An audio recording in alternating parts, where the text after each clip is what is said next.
You have your books. We're here for Penny and Kelly, right? Which is, who can argue with that? So one of the things, in order to get to all the materials, if you would go ahead, if you're connected, if you go to Google Classroom, if you wanted to follow along with the PowerPoint. If you don't, it's okay. You don't have to go here today, but I just want you to know how to get to the information. If you're not sure how to get to Google Classroom, you literally just go on, just type in google.com. And if you are at Google, I'll show you how to get there. Then over here on this, I always call this a grid, you look for Classroom. If you don't see it right away, you just go to More, and it'll show up eventually. But you're just going to go to this Classroom icon. Once you pull up the Classroom icon, yours may look blank, or you might have one. I've got all of the different courses because we're doing all the materials are being shared through Google Classroom. You're going to go to this plus sign here and do Create or Join. When you do that, you're going to click on Join a Class. When you join the class in your blue packet, if you don't have one, we'll get one. If you flip, all of the study session descriptions are in there, and over underneath the name of the presenter is the Google Class code. So you just type in the Google Class code, and then you'll be in that Google Classroom. If there was a session that you really wanted to get into, but decided to do another one instead, but you wanted to see what was being shared, done, etc., then you're going to want to go ahead and type in that code as well. If you want to be really cool, like me, you can do all of them, and then you'll just have a bunch of Google Classrooms, and you won't know where you're going all half the time anyway. So anyway, you're welcome to put in whatever code you want. Just know that the information will be there, so you can pick and choose as you wish.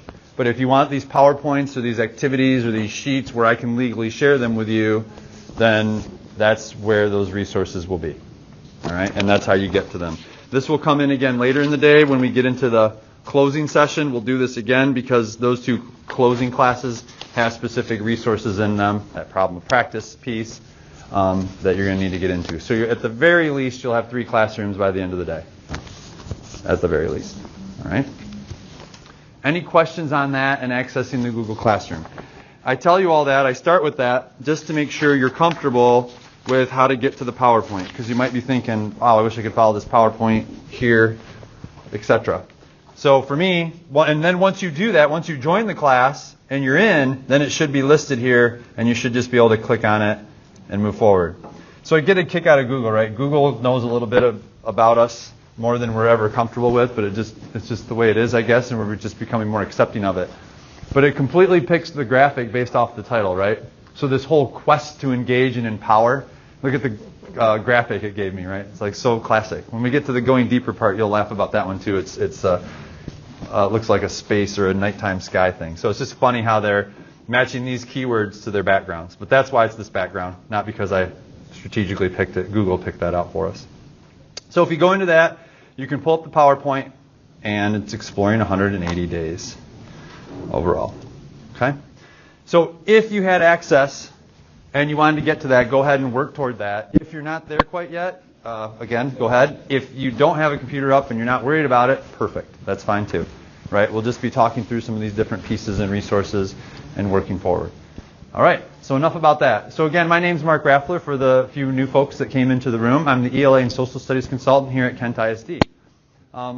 My role has really been a part of taking over the Literacy Coaching Network from the great work done of the ladies, as I would call them. So Shar Furlick, Ann Hyde, Nellie Coster, and Mary Stearns. So those 4 specific, and Marsha Logie was a part of that group as well. So those 5 women really put together some strong backbones and ties and professional learning that we're continuing on with between myself and the early literacy coaches and Kirsten this year. And that will shift, as the shift in the demands for literacy continue to shift. So it's exciting and my pleasure to be here to carry this work forward. And so, as you've already heard, we're resting on the professional learning. So we have this opportunity this year to delve into this book, and really, I don't think the book, as far as I've gotten, which is a little past halfway, at least in the detail, I don't think this book really is telling us anything that's amazing, but what it is it's confirming things that we're thinking. and things that we're leaning toward. So how are we going to continue those pieces that it draws out or points out in a way? And what I've gathered from it so far, the thing that I've seen the most value in, and we're going to watch some of these videos today as well, is that a lot of it just comes from the conversation, right? And when I think about that, what's the one thing that I think we're the most starved of in the field?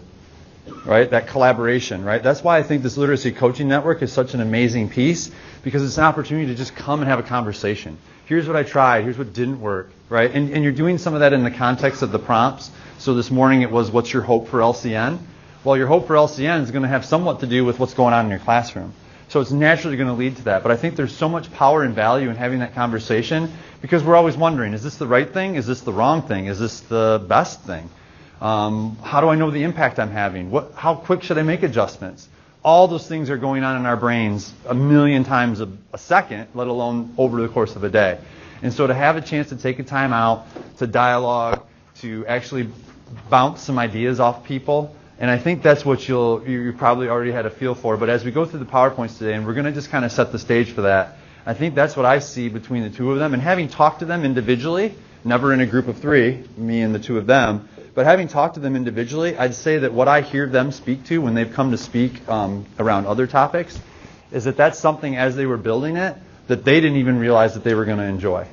And so you'll see they have such a unique relationship in how they know so well what's happening in each other's classrooms, because they're carrying that conversation, and they're realizing that even though they might use different words, their challenges are the same, and maybe in a different light. So that's the part I think I've taken the most value from. So our purpose, right, is to really lean on them as the experts to help us think more about what we are doing. And so in this session, we're going to be a part of that struggle and or the success that is navigating that while we have these other school distractions, right, that we are faced with. So we're going to be faced with a lot of different things. Now, I call them distractions. The reason I call it distractions is sometimes they're necessary evils. They're things we need to do. But what we don't want to do is get too caught up in it. We want to do it because it's for a reason that it's a distraction, but we want to do it in a way that most circles back to getting our students to improve in literacy. So I think that's a key piece that we're going to carry forward, and a large reason of why we're coming together is how are we going to balance these things out? And again, if I go back to the overall theme, to collectively grow all of the learners that are in front of us. So for this inclusion activity, what I'd like you to do is, again, just take a moment, and we'll take 2 minutes. So the focus question is, what's one assumption you have about our breakout topic? So I want you to take 2 minutes to just individually and silently jot down thoughts about the focus question. If you don't have paper, you can type, or you can always go to that reflection sheet at the back or the back of the conversation protocol in your packet if you wish. But this is individual and silent time just to do some writing around what is one assumption you have about our topic for the year. And then I'll call us together, and then I'll get into the partner breakout piece. What questions might you have? All right, go ahead. Now, if you'd like, you may carry this with you, or you can just take the big idea of it from having had a chance to put it down. But we're going to have you, again, just an eye contact partner, decide who's A and who's B. And then what we're going to do is just have partner A share some thoughts. B will paraphrase what A has said. And then partner B will, and then A probably acknowledge. And then B will then share some additional thoughts to build on. And we'll keep building that time. And we'll give you about probably 4 minutes by the time you find partners and get into conversation. So expect about 4 minutes total. Eye contact partner. Determine who's A and who's B.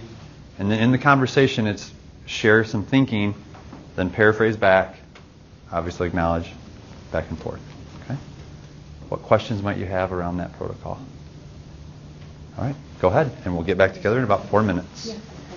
All right, great. So outcomes we're holding, if you'd go ahead and read through the different outcomes that we're going to hold through our 4 days together.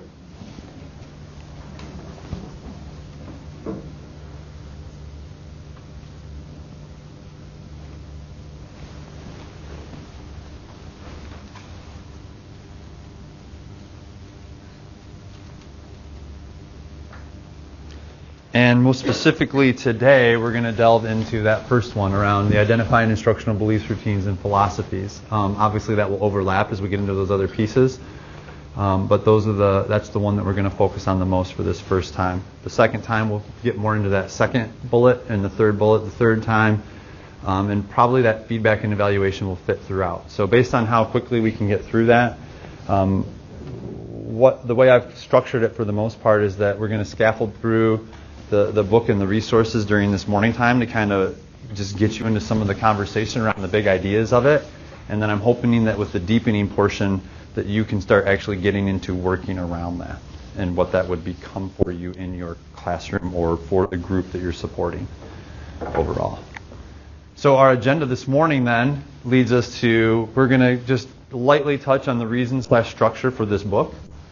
We're going to look at some of the tenets they speak to around establishing the why and let you delve into that and have conversation around that. Kind of break it into three components the way I interpreted it. We're going to look at that template of a day and what that looks like. It's interesting because they have different structures and different pieces. We'll look at those two pieces. And then just this whole idea of what does it mean to create that culture, that community of readers and writers. So opening the reading and the writing. In other words, how do we get kids to enter into that if we're changing that game and reading and writing are going to become a part of your everyday life, what does that look like? So don't be too frustrated with this morning as we're going to talk more about the tenets of it. Because I felt like in the book, they caution against that about just delving into the actual action and doing versus more about establishing yourself and where you sit so that as you go into the doing portion or making those adjustments that you feel more convicted in understanding why you're going to be making the changes you're going to make overall, if you make changes. So the classroom, I kind of jumped the gun on that, but I did it so you had the PowerPoint. So directions are there in the PowerPoint if you weren't sure how to do that. But again, it might be hard to get to that PowerPoint if you don't know how to get into the classroom. So reason or structure for the book. So one of the things I found interesting with the book as you read into it is they really throw in some cautionary tales in the very beginning around don't just delve into this and go for it. Like really establish. And they really are right out there. And I can tell you, having had conversations with each of them, again, individually, around the structure of the book, they had a lot of surprises. I think they thought it was going to be them just kind of setting a plan, checking in every now and then, and kind of rolling with it. And I think they had a lot of surprises around what the interaction became and what it turned into. I think they had a more traditional sense of what it was going to be, not such a deep, thoughtful experience where they felt miserably that they failed to actually accomplish what they originally planned. I think Kelly even said they considered not even doing the book because they'd mapped so much compared to what they were able to get to that he didn't use this term, but it led me to think embarrassed in my head, right? That they were embarrassed that they'd only accomplished what they had, but if you look at it, they accomplished quite a bit, so that part was kind of funny to me. The structure itself, if you look at it, there's this idea of planning decisions, which is where I was hinting this idea of really establishing that as you get into the actual teaching, what are those core beliefs in the planning and the thinking that what you're about to do with kids, what is it in that planning and thinking that you are cementing more in your own mind, your own thinking as you move forward to then get into actually teaching those essentials. And the two are really interchangeable once you better understand how they fit, but those are naturally how they set up the book. And so obviously we're spending a large portion of today in that planning decision portion overall. So, starting off, one of the things they get at is this idea of establishing the why. And within it, there are three pieces in there that they speak to. The first chunk in establishing the why is this idea of the demands of time. What I thought was interesting around the demands of time, if we were to just quick jot down ideas of what we see as time barriers, right? One of the things they spoke to is time duration. We've all heard the number of minutes that we have to work with these kids to get literacy into their brains. And so you'll see Kelly has, I think, just an hour or maybe even only 50 minutes. And Penny has a 2-hour block, but it's every other day. So the actual number of minutes overall ends up being pretty similar, but they have completely different ways that they have to go about it.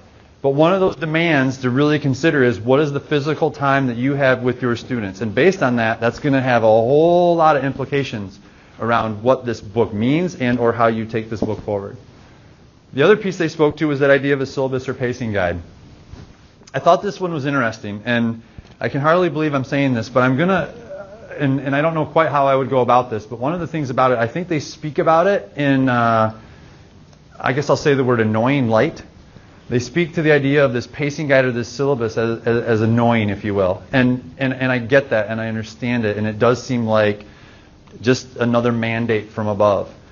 But one of the things that I think that maybe could be pulled out of that is that with a syllabus or a pacing guide is to maybe not look at it so much as like this is what you must do in this exact moment, but more as like that guide to lead you forward. Because there are skills and there is a progression of skills that need to be brought to students. And that progression and the skills themselves are absolutely necessary. Now, the format in which they're presented to you may be not what you want, may not be what you expect, but a lot of times I'm going to say it's probably in delivery. I think pacing, right, if we all think about how we approach anything, we want to know what we're doing and we want to know about how long it's going to take to do it, right? We all have that sense, and that's, I think, what the syllabus provides. So I wonder a lot of times if it's about how it's presented. But I think we all agree there is a certain set of skills that students need to know, like that continuum, if you will, and we know we need to accomplish that over a set amount of time. So what are those key pieces that we need to have in order, and what approximate time is that going to take? Now, the time is where we've got to be flexible, right? Which gets back to that first piece. But if we have at least a pacing, it gives us an idea of where we're moving to, but we're always looking at our students and where they are and how to move them to that. And if we're not getting along at the pace that it should be, then that leads to two questions. Is it that we need more support in order to keep up with that timeline? Or is it that we need more professional learning or opportunities to keep up with that timeline? Or maybe the timeline needs to be reviewed. Maybe the timeline's too aggressive. So there's always questions to be had, and I believe that syllabus or pacing guide sometimes is seen as a fixed thing, and I think sometimes that's how it's presented, but I don't know that that's necessarily what it has to be. I don't think it has to be fixed. But in the absence of anything, it's difficult to move forward, just as it is with a very finite set of ways to do it, right? So we've got to find, not too cold, not too hot. We've got to stick with the bears there in Goldilocks. So we got to find that balance. And the only way to find that true balance is to go forward with the work and how it's based. Another key thing around time is what are we doing with the time that we have? You might think, ooh, where's he going with that, right? So you could think that, and that might have to do with there are some certain novels or there are some certain projects that you hold on to. But it's just as much about when's the fire drill going to happen, what is it Spirit Week and homecoming and all that business, right? So there's a larger conversation that's bigger where it's relevant as far as like what we're focusing on and what we're doing, but there's a lot of structural pieces, and sometimes are those within our control, sometimes not necessarily. And so how are we going to work with and manage that and look to that? And again, that goes back to as well, if I'm not getting where I need to on the syllabus or pacing guide as it's put out there, why is that? And if it's because we had Spirit Week and so we shortened the hours, and instead of like where you think I had them for 15 minutes, I only had them for 10 or 20 or whatever it is, or however that works with your scheduling, you get the idea there. And then the last piece around the demands of time is how do we actually get the practice in? We know we need to get these skills in, but we know the skills need to be done in a way that students can actually practice and put them forward, right? So they speak heavily to that, just even in that small chunk. But that becomes very personal, right, in what this looks like. So for our first opportunity to really kind of establish this why and think about it a little bit more, instead of hearing what they had to say, I'm wondering what you're thinking. So what I'd like you to do at your table groups is engage in conversation around these three questions. So what are some of these things that, again, that we've spoke to, I've kind of set the stage for. What are time barriers you are faced with? In what ways could you work through these barriers? Who needs to hear those concerns, and how might you communicate them if you have them? So think through these four questions and dialogue around it. And if you're not sure, if you're looking at what do I mean by time barriers, what I'm doing is I'm trying to collectively say these components are your time barriers. And those are spelled out maybe a little more detailed than I just shared, but I tried to give you a gist of them. But in the book, on page 6, they go through those pieces and kind of speak to them overall there on page 6. But you may have other barriers in mind as well, so I didn't want to limit it to just what was in this book, because in your context there may be other things. All right, so we're going to probably take a good solid 10 minutes talking about if we're determining this demands of time, which is just one portion of your why, right? So why, what are time barriers you are faced with? How might you work through them? And who needs to hear that? And how might you communicate it to them? Okay? So questions around this next 10 minutes or so of discussion? All right, and I'll be checking in if you have questions or ideas to bounce off me as well. So I didn't put it on the slide, so I would understand if you weren't necessarily prepared or felt comfortable, but what are some of the things, whether it be a barrier or maybe you came through a breakthrough of an idea that you might be willing to share, because obviously a huge power of the network is to hear what's happening in other places, and oh yeah, by the way, that's happening for us too. So what are some things? And I guess I'll start with one that I engaged in a group of conversation around. Was I heard the idea around this concept of time, and we think we're providing students with a 50-minute or whatever you call your hour, or however many minutes your hour is, and that it happens 5 days a week, right? That's the assumption. However, whether it's pictures or it's Spirit Week, like I already said, that time is constantly being attacked. And so where we think in our brains, wow, we've got a 50-minute block, it goes this many days, we're getting all this time. If we start to add that up, it really adds up fast. So knowing, and it was Beth and Laurel up here, and knowing that their districts have other initiatives going on, there are places in their system. So who needs to hear that concern, and how could you communicate it? So they likely, through some work that I do from another one of my hats is the MTSS work. And so how can we communicate to the MTSS team, so the school leadership team, that maybe that our time that's sacred for instruction is not as sacred as we think it is. So what are some things that we can do around that? And maybe that's, and I had the suggestion, Beth already said it, but maybe that's picture day happens at open house. Well, she said, well, that happened, but then the kids didn't know about it.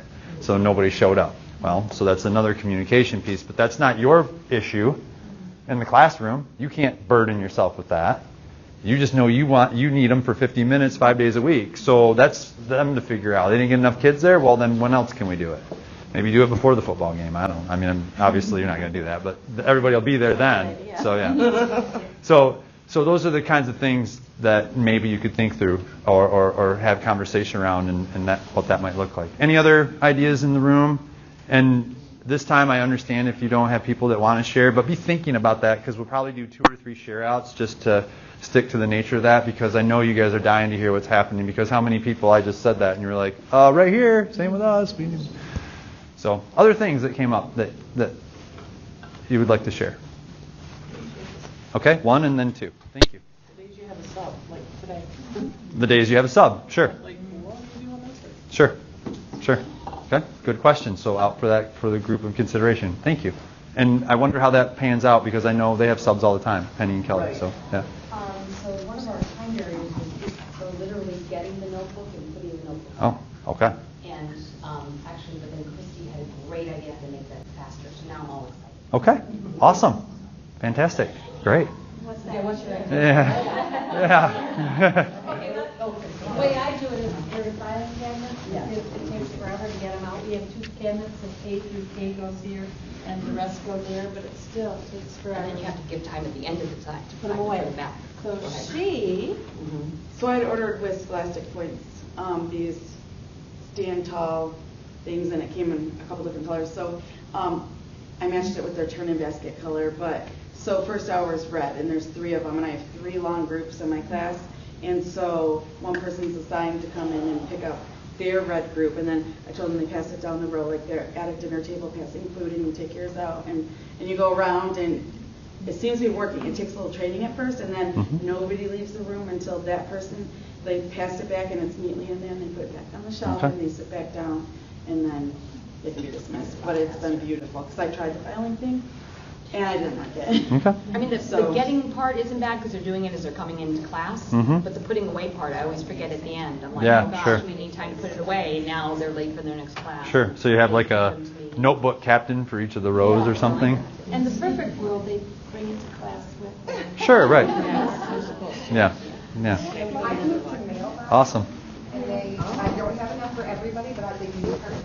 And that's also been having them, I put the girls with girls and boys with boys, and so I'll sit there and say, okay, if you put the journals away yesterday, your partner will come to you and get yours, and that way there's only half the cats going over, and it's, it's like those sorters. Yeah. Those sorters. So that's been working really well.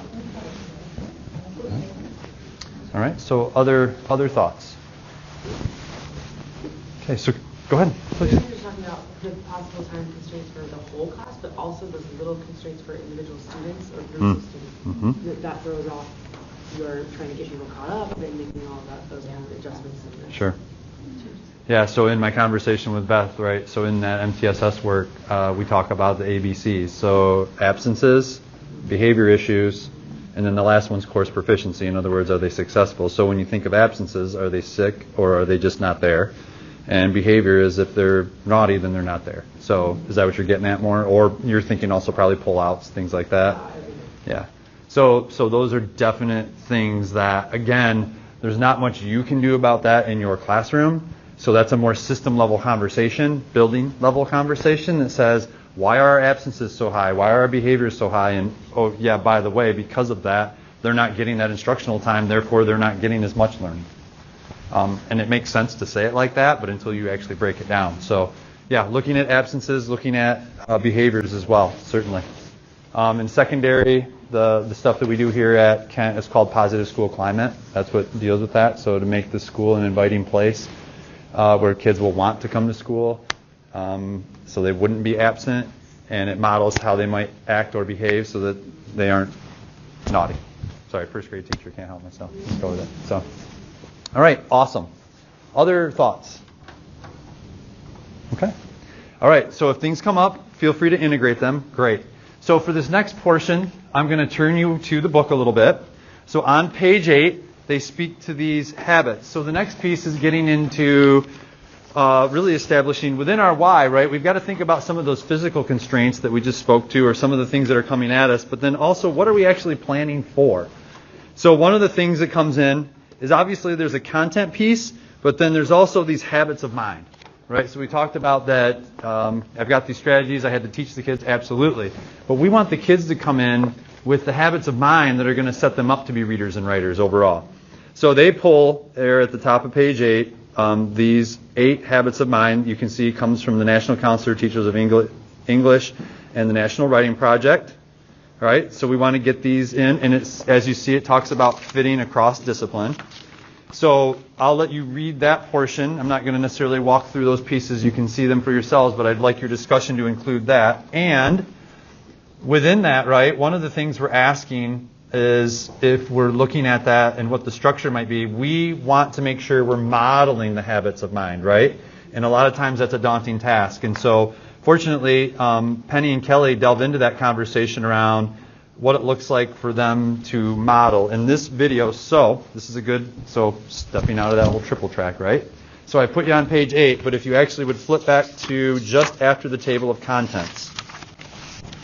It's a red sheet, looks like this. Sorry to jump you around for a second. On there you have a unique, it's also got a QR code, but you have a unique URL. So it's hind.pub, and actually I'll go ahead and model it up here as well. So once you go to hind.pub, /180 days -login, you go here, and you're actually going to come to a page that looks like this, and you're going to wonder, well, what do I do? So you go in here, I think it's under professional development, or there's a piece where you select a book, and then once you do it, asks you for a code, or you join a class. Oh, here we go. This will probably show me, sorry. All right, so it says click here to add an online resource. So if you click on it, I believe it prompts me for a code, and that's what's the key code is ONE880. You see that there on the red? So I entered that and hit register, and then that took me to this screen here, and it pulled this up, and I just click on View Resources. So that's how you get to these, and then you can decide how you want to get to these pieces, but I'll be highlighting these for us. I also will post in our Google class, they're actually doing a series of webinars that they agreed to do. You can register for the webinars that are even beyond this, right? I'm not sure the cost on the webinars off the top of my head. But this is writing to understand what you're asking students to do, right? So this is getting into some of those core beliefs that we're trying to put into kids. When I started writing with kids, I was sitting at my desk with my notebook. I wasn't showing them anything. Sorry, jeez. I was trying to make it bigger. The truth is, when I started writing with kids, I was sitting at my desk with my notebook. I wasn't showing them anything. Half the time I was writing about them. I wasn't writing what I asked them to write. But then I started writing everything they were writing. I was talking all kinds of things to use in conferring, but I wasn't ready to stand up in front of kids and write in front of them. So for a teacher who's trying to make this leap in towards this kind of teaching, we've already said it a number of times. We start with the volume. If you're not comfortable writing in front of your kids, the only way you're going to get comfortable in writing in front of your kids is by beginning to write in front of your kids. Yeah. And sometimes that might not, maybe it's I don't stand in front of them and write. Maybe I wrote it last night and I bring it in and share it. Because the act of sharing something I wrote when they weren't in the room is very different than, hey, everybody, look at me for the next 5 minutes and let me go. That's a pretty big leap. Did you do that? I did that first. I worked on it at home and brought it in. I did. Yeah. In the evolution of my teaching. Exactly. So that's a step. Writing what you ask kids to write is a step, because that's how I began to see how poorly I was crafting assignments and how much more difficult they were than I thought they were.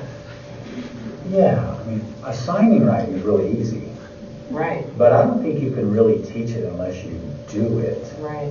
And so, I mean, I didn't even think to say this out loud because it's a given in my class that whatever they do, I'm doing. I would guess it's abysmally low. But until I wrote that, until I sit down and write a college admission essay, I'm not completely aware, wait a minute, there's 3 parts to this. I better answer all 3 parts. And so it's the actual doing of that makes me think I get this, but that my kids may miss out on this particular element of writing this text. Exactly, and then you know what to teach. And so it's exhausting.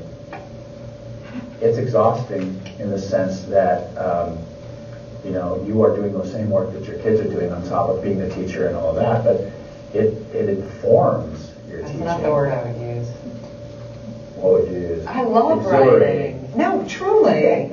No, I love writing too. I wouldn't go to Parker say I hate writing, but I love having written writing. No. I don't know another way to say it other than when I started to do it, the value of it became so evident that there's no way I would ever abandon it, and can't imagine a classroom without it. Good save, Phil. So, using that and the video, we're going to jump into talking about these habits. So, which of these are possibly already happening in what you're doing, and which of these might you need more practice or learning in, or that you want to go further in to learn more about? Okay, so considering those habits. And you heard them speak to really how you might model those habits is where that was kind of going, right? And especially at the end there, they really get into that idea of, wow, so the habits that kids may or may not have, we may need to reflect on our habits and how to help them understand how they might do the habits. If we don't experience the habit, how would we maybe describe it to them overall? So again, let's take another 8 to 10 minutes or so and just dialogue around that. And this is like the second part of your why, right? So we talked about some of those more physical, tangible restraints. This is more of what are we building within kids, the stuff that's not so easy to see or do even for ourselves. All right, go ahead. Okay. So what were some things that came up in discussions or topics of conversation?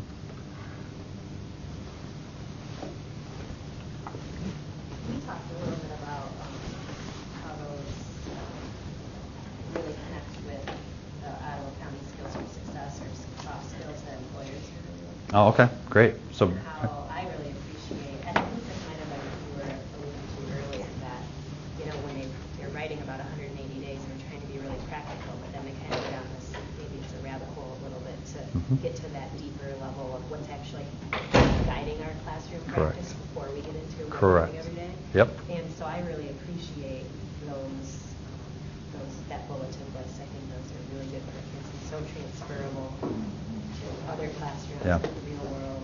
Yeah. Yeah, I think it even says that about the disciplines in there, right?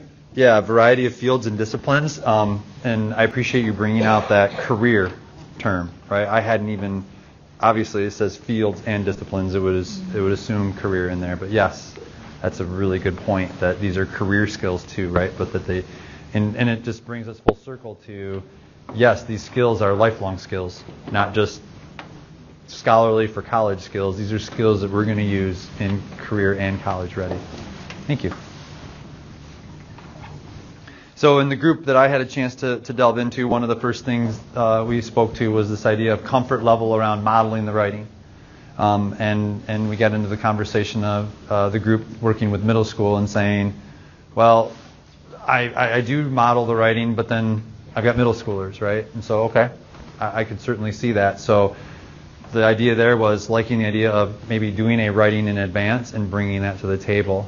And so one of the challenges that I threw into the conversation was, how might that look different? Yes, they are middle schoolers, but what could middle schoolers look like if maybe these habits of mind were more aware to them? Would they be different? Like, can middle schoolers be different than middle schoolers? I'm not sure.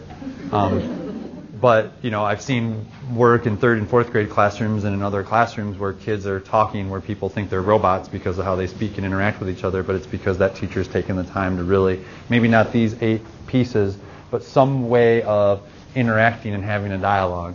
So I hear what little Susie is saying, and I'm going to disagree. And people are like, oh, are you kidding me? You got 4th graders talking like that? But it happens, right? And back when I was at GRPS doing instructional technology, specialist and trainer gig, we had what was the accountable talk piece. And we had classrooms of kids using terminology I agree with. I hear what so-and-so is saying, and I'd like to build on it. So yes, we're not going to put these up as a list of 8 things and say magically, hey, you guys read about these and innately take them in. There's going to be sentence stems. There's going to be practice. There's going to be opportunity, modeling by us to get there. But possibly if we did that, what might it look like moving forward? And again, that comes into that why. So why is it that we're getting into this literary instruction, and what is it going to look like? Second chunk at least. Other thoughts?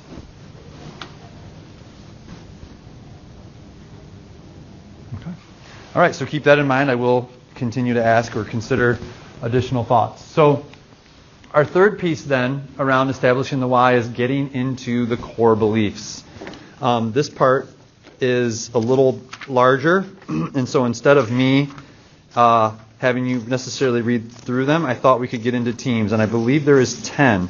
So they have 10 core beliefs that they speak to, and this is really specific to the 2 of them, I believe, although you can see how they might fit.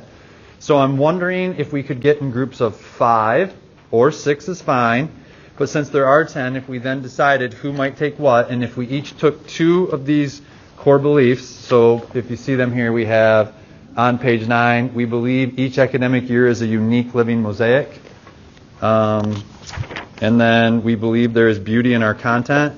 So let's read 2. If we can get into groups of 5 or 6, if folks just sign up for different beliefs, we'll take about 3 or 4 minutes for you to read the 2 beliefs and make notes. And then we'll have folks introduce the belief in 1-minute segments after that, right? So you're reading it to process and internalize it. Then you're going to present it to your group in about a 1-minute spiel. Okay? All right. So let's do that. And then in about 5 minutes, I'll check in on our progress. 5 minutes. Okay, so go ahead and finish up the last few notes. And as far as you've gotten is as far as you need to be. And what I'll do is set the timer for 10 minutes total. There's 10 of them, and so go through and just kind of give a synopsis of each one based on the ones you were researching or exploring. And go for about a minute each. I'll try to say something at a 5-minute warning, so you know if you're about halfway or not. But I'm also participating with the group. So we'll check in at 5 minutes just so you know where you should be about halfway, and then we'll do this for 10 minutes total. All right, go ahead. So for all the right reasons, that conversation got carried away. So I got involved in a team, and that's what happens, right? So great conversation. So one thing to consider, we're going to table this thought because I want to touch on these other 2 components, but maybe we'll come back to this. This will weigh in on this afternoon. Which belief most resonates with you?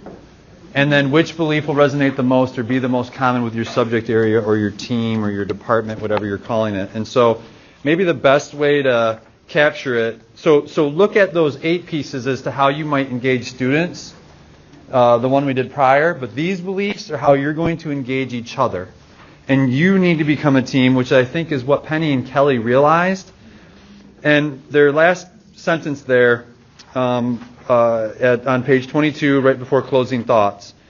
We learned from each other. We learned to trust the thinking of each other.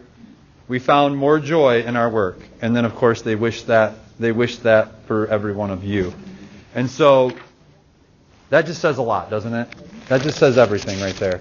And we know that motivation and engagement is just important for us as it is for students to be involved in the profession and to move forward. And they were rekindled with that opportunity, and I don't think they expected that necessarily. I think they expected more to get into what they answered the questions about, but I think they were reassured that in having their discussions that they had, that it came back to that building off of each other as a group. And a lot of times we ebb and flow from that and what that looks like. So continue to encourage that and what that might look forward to. So why it's important to consider what's your belief that you resonate the most with, and then what are others and where they're coming from. Because understanding belief structures and pieces like that help us with identity, which help us to become a better team and collective as a group or a community overall. All right? This is our why. This is my why at the ISD. This is more pertinent to the MTSS work as far as like the systems thinking, but I can't get this out of my head. So this is what I've collectively done. I haven't necessarily challenged myself in the unique way that Kelly and Penny put together in this book. But when I did the thinking into putting this presentation together, I landed back at this, and I just shake my head like, yeah, definitely. And so when I think back to these things, these are some things that still resonate in my brain.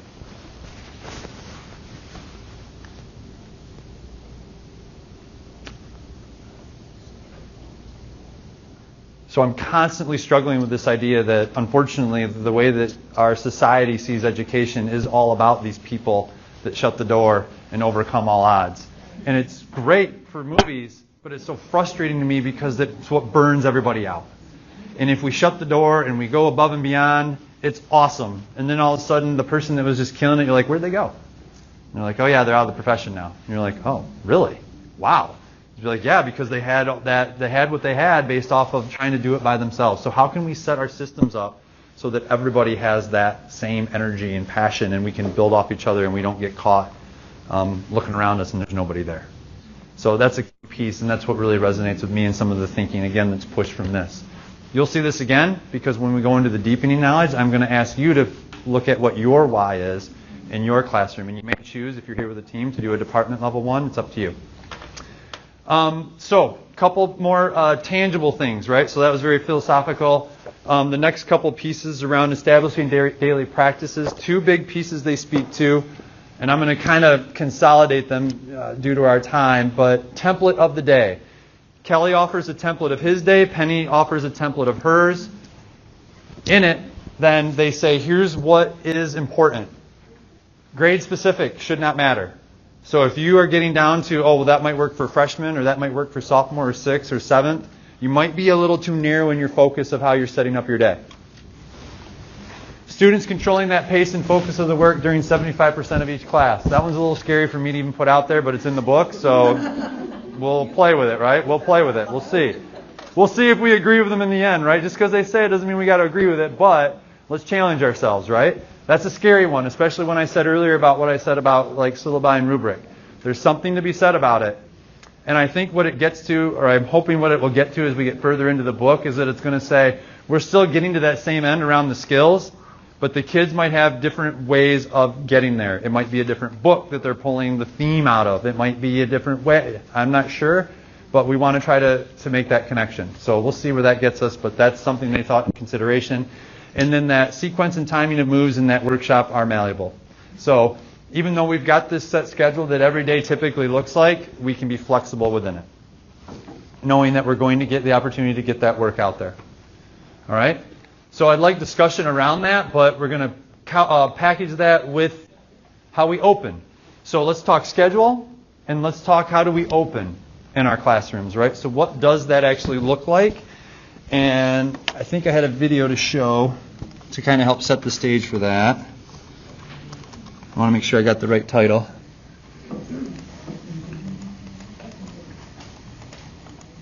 All right, so this one maybe goes back a little bit into the other piece. But this is aligning students with authors and the genres they love. So I think overall, you get a chance to kind of see this in action.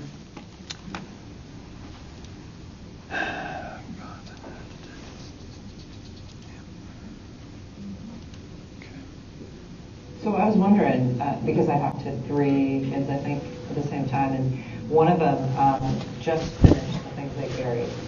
And this kid was, I haven't read a book since 5th grade. That was the 9th grade class, wasn't it? Yeah, and he said that you had recommended this book. And so we talked quite a bit. I recommended 2 other Tim O'Brien's, but looking at his next list with all these titles on it, and I said, it's really interesting to me there's not a single other war book on here, and you love this book. I could recommend a lot of war books. And just the idea that for that boy, if he reads another Tim O'Brien, he has this really good understanding. Like, remember how we talked about aligning kids with authors and genres they love? Right. So he has this possibility of being aligned with a kind of book that he likes, right? So he moves from, I don't read, because I said, how come you didn't read? Well, it's just not, there weren't any good books, to becoming a kid who says, I like Tim O'Brien books, or I like, Right. That's huge. Well, we've talked about this for years, the 3 goals, right?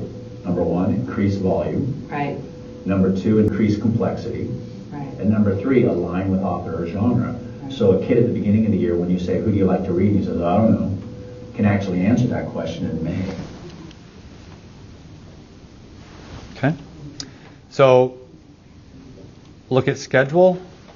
Look at how you start reading and writing, whether it be building that 10 minutes of time or whatever many minutes, or how do you get the notebook launched. And just have a conversation at your current tables. And we're not going to do the eye contact thing. I don't have time for that, unfortunately. But so share, just discuss the schedule, the template of the day, and how you get into those opening reading writing routines. And we'll take 5 minutes with that. So we'll take 5 minutes of discussion around the template and how you open reading and writing in your classroom, or how you just opened it, right? Or you're in the process of opening it. So I'll figure out a way to get this conversation here specifically around sharing how you currently build in time for independent reading and daily writing. We'll try to make that fit into either the next time we do this or this afternoon, based on that's one bonus I get. I get kind of an extended class period with the deepening part. But what I'd like to do is be sure to give you a chance to reflect. So at the back of your packets, again, there should be a sheet with the 4 grids. So one of the things I'd like you to do is to take a minute and jot down some ideas. So what might be some things that are vital to communicate back to your building, reading, or writing team, or that you want to carry on the conversation with if your team is here? And what might be an avenue to communicate important learning back at your school? So if you're here as a department and this is something others need to hear, how will you communicate it? So it's important to think about message and then vehicle. And that's a lot of where the breakdown occurs, is we don't have a vehicle of how to get that done. And if you don't know what that might be, write it in there. Figure out, how am I going to communicate it back? That's part of the conversation. And as you finish up that reflection, if you would, just share your thinking. We have about 2 minutes left. If you want to either just continue that individual reflection or share some ideas that you're walking away from this first session with your table mates, I'll leave it up to you, but we got about 2 more minutes left before we'll break. 2 more minutes. All right, well, thank you for diving in this morning. Again, if you look at your schedule, we didn't officially build in a break, but we knew it would take a while to transfer. Pick your What's Hot or Not article, and Equity in the Grand, Coldwater is Classroom Management, Cedar is Book Leveling, and Thornapple is Fake News. So the article that's of interest, head to that room. Thornapple is back to the right and down the hall. So just past the Grand, I think, on the right. All right, thanks for your good start to the morning. I'm going to the